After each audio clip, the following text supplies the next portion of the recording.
Banyak banget idol K-pop yang terkonfirmasi akan melakukan kolaborasi tersebut. Dan menurut News One, polisi Incheon telah mendakwa G-Dragon atas tuduhan melanggar undang-undang pengendalian narkoba.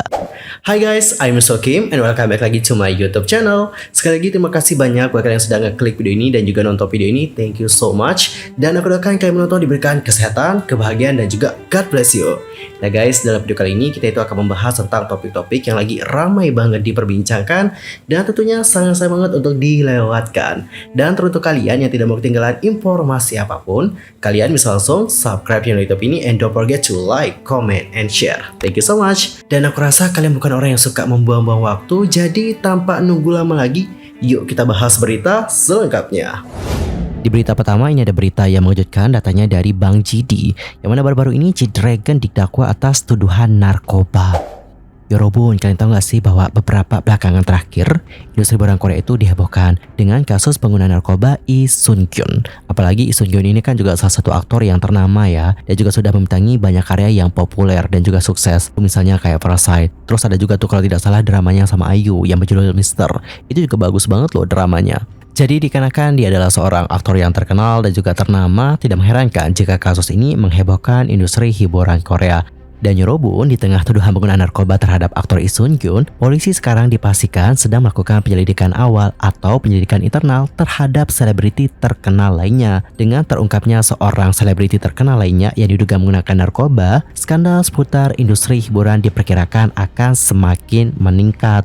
Menurut berita Gyeonggi pada tanggal 25, Departemen Kepolisian Incheon telah menerima informasi yang menunjukkan bahwa selebriti terkemuka lainnya selain Lee Sun-kyun mungkin telah menggunakan narkoba dan saat ini sedang diselidiki. Meskipun tidak diungkapkan apakah selebriti yang terlibat adalah seorang aktor, penyanyi, atau penyiar, dapat dipahami bahwa mereka memiliki tingkat pengakuan yang tinggi di kalangan masyarakat. Wow. Nah, di sini ada seorang pejabat polisi mengatakan, faktanya, kami sedang melakukan penyelidikan internal terhadap selebritas terkenal lainnya yang dicurigai menggunakan narkoba selain Mr. Lee Sun-kyun.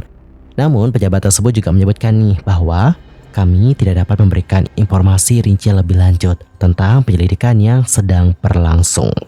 Dengan adanya selebritas terkenal lainnya yang sedang diselidiki, dampak dari skandal narkoba di industri hiburan diperkirakan akan terus berkembang. Seseorang yang terkait dengan industri hiburan menyebutkan selama newsroom JTBC pada tanggal 23 bahwa ada VIP yang diam-diam mengunjungi tempat hiburan dan tuduhan lainnya mungkin akan muncul. Jika penyelidikan diperluas hingga mencakup anggota perusahaan hiburan, kemungkinan keterlibatan tokoh lain dalam industri hiburan tidak dapat dikesampingkan. Kemudian, menurut Departemen Kepolisian Incheon, mereka telah membawa 2 selebriti untuk diinterogasi atas tuduhan terkait pelanggaran hukum narkoba. Orang-orang yang diselidiki telah diidentifikasi sebagai penyanyi wanita A dan mantan idol B. Keduanya juga sudah menikah dan suami mereka juga merupakan tokoh terkenal. Dilaporkan bahwa polisi memperoleh informasi tentang penggunaan narkoba oleh A dan juga B selama penyelidikan mereka terhadap karyawan wanita di tempat hiburan. Selain 2 selebriti tadi, ternyata ada juga nama G-Dragon nih teman-teman. Dan menurut News One, polisi Incheon telah mendakwa G-Dragon atas tuduhan melanggar undang-undang pengendalian narkoba terkait dugaan penggunaan narkoba. Polisi Incheon memulai penyelidikan terhadap G-Dragon setelah mendakwa Lee Sun-kyun. Polisi juga belum bisa memberikan rincian spesifik mengenai penyelidikan yang sedang berlangsung saat ini. Dan mengenai tuduhan narkoba terhadap G-Dragon, YG Entertainment diminta nih untuk memberikan tanggapan. Namun kepada media, YG hanya mengatakan sulit untuk memberikan tanggapan resmi karena dia bukan artis yang tergabung dalam perusahaan kami. Dan berbicara tentang GD yang meninggalkan YG Entertainment, kabar itu diungkapkan melalui pernyataan yang dirilis oleh YG pada tanggal 6 Juni yang lalu. Pada kala itu, agensi mengatakan nih bahwa meskipun kontrak eksklusif dari GD udah berakhir, kedua pihak saat ini masih membahas kemungkinan kerja sama lain. Lebih lanjut, agensi mengatakan kontrak eksklusif kami dengan G-Dragon telah berakhir pada saat ini. Namun kami tengah bekerja sama untuk membahas kesepakatan terpisah untuk beberapa aktivitas lainnya seperti iklan. YG Entertainment kemudian mengungkapkan bahwa kontrak G-Dragon secara terpisah akan dibahas lebih lanjut saat anggota Big Bang itu comeback dengan merilis musik baru. Namun, untuk sementara waktu, agensi memastikan akan terus memberikan dukungan terhadap aktivitas G-Dragon, baik itu di dalam maupun di luar industri musik. Sementara itu, 3 member Big Bang lainnya seperti Taeyang, Daesung, dan juga T.O.P sudah keluar dari YG Entertainment. Dan dapat kita simpulkan bahwa semua member Big Bang itu sudah nggak ada lagi di YG Entertainment. Namun Big Bang juga masih tetap ada kok teman-teman, mereka nggak bubar. Dan Yorobun, gimana nih pendapat kalian setelah mendengarkan berita dari G-Dragon? Nanti langsung aja ya sampaikan di kolom komentar bagaimana opini kalian. Next, ke berita berikutnya kita akan membahas tentang Indosiar yang menghadirkan program baru bertajuk Dangdut K-pop Together. Gitu nggak sih cara bacanya, atau 29der? Sebelumnya, beberapa idol K-pop mengejutkan publik karena ada berita yang menyebutkan bahwa para idol akan berkolaborasi dengan penyanyi dangdut asal Indonesia. Dan untuk kabar ini dimulai dengan Hui Pentagon. Aku masih ingat banget pada kala itu. Jujur, aku tuh ngira kalau ini tuh ya kayak cuma editan doang gitu, nggak real. Tapi ternyata real teman-teman. Hui benar-benar akan berkolaborasi dengan penyanyi dangdut asal Indonesia yang bernama Melily. Bahkan untuk Melily itu terbang ke Korea Selatan dan juga mengunjungi agensi dari Hui yaitu Cube Entertainment. Dan bahkan mereka juga melakukan TikTok Dance Challenge untuk salah satu lagu Pentagon. Kalau tidak salah judulnya adalah Shine. Setelah Hui, ada juga berita dari 10cm yang katanya juga akan kolaborasi sama penyanyi dangdut asal Indonesia. Dan terbaru ini, banyak banget idol K-pop yang terkonfirmasi akan melakukan kolaborasi tersebut. Salah satunya adalah Bang Yedam. Untuk Bang Yedam sendiri itu sudah mengunggah sebuah video melalui akun Twitternya. Dalam video itu, dia mengatakan, "Halo, ini Bang Yedam. Aku dengar kalau K-pop sangat populer di Indonesia. Dan akhirnya kita bisa berkolaborasi dengan penyanyi-penyanyi Indonesia. Aku sangat bersyukur bisa berpartisipasi dalam proyek keren ini. Dan aku sangat menantikannya. Yedam yang dulunya masih anak-anak di K-pop star kini telah dewasa. Kalian akan bertemu Yedam yang lebih dewasa melalui Dangdut K-pop Together. Mohon dinantikan. Terima kasih."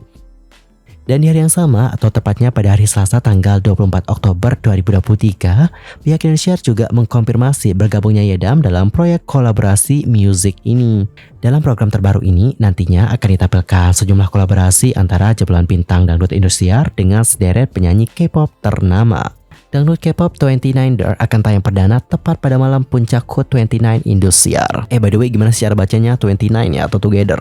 Kalau aku salah nanti koreksi ya teman-teman. Dan menurut Direktur Programming SCM yaitu Harsiwi Ahmad, program ini mulanya terinspirasi dari penyanyi Rhoma Irama yang sempat menyanyikan lagu Butter milik BTS versi dangdut saat Ulta Indosiar ke-28.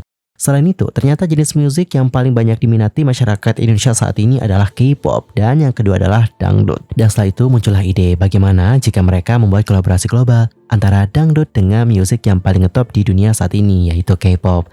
Nah, proyek kolaborasi ini menarik antusias para penggemar musik K-pop tanah air. Banyak yang penasaran siapa saja penyanyi yang bakal meramaikan acara tersebut. Dari Indonesia sendiri akan menghadirkan Melily, kemudian Selvi Yama, Wildan Rahayu, Lady Rara, Sri Devi, dan juga Avan. Dan dari Korea sendiri akan bergabung sejumlah nama penyanyi papan atas, mulai dari Donghyuk aka DK Icon, kemudian Hui Pentagon, kemudian ada juga Bang Yedam, Kim Jae-hwan, Hyuk Fikse, dan juga Kwon Chung-yeol 10cm. Harsiwi juga menyampaikan nih bahwa nantinya program baru ini akan memiliki 6 episode dan para pedangdut asal Indonesia bakal menjalani syuting di Korea selama penggarapan musik.